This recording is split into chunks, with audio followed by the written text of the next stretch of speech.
Indian transfer മാർക്കറ്റിനെ ചൂട് പിടിപ്പിച്ചുകൊണ്ട് വീണ്ടും ഒരു ബ്ലാസ്റ്റേഴ്സ് റൂമർ പുറത്തു വന്നിട്ടുണ്ട്. കേരള ബ്ലാസ്റ്റേഴ്സ് പുതിയൊരു ഇന്ത്യൻ വിങ്ങറെ ലക്ഷ്യം വെക്കുന്നുണ്ട് എന്നുള്ളതാണ് ആ റൂമർ.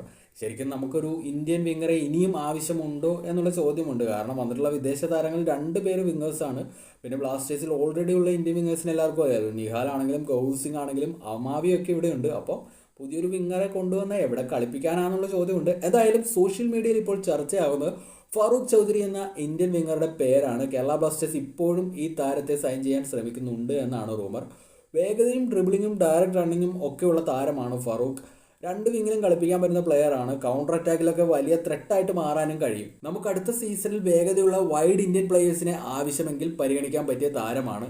പിന്നെ മുമ്പ് ബ്ലാസ്റ്റേഴ്സിന് വേണ്ടി കളിച്ചിട്ടുള്ള താരത്തിന് ഇപ്പോൾ കുറച്ചുകൂടി അനുഭവ സമ്പത്തും ഉണ്ട് എന്ന് പറയാം. എന്നാലും ശ്രദ്ധിക്കേണ്ടത് ഇതൊരു ഒഫീഷ്യൽ കൺഫർമേഷൻ ഇല്ലാത്ത വെറും ഒരു റൂമർ മാത്രമാണ്. ISL ജനുവരി ട്രാൻസ്ഫർ ജാലകം നാളെ രാത്രി അവസാനിക്കാനിരിക്കെ ഇതിൻ്റെയൊക്കെ ചുരുളഴിഞ്ഞേക്കുമെന്ന് പ്രതീക്ഷിക്കാം.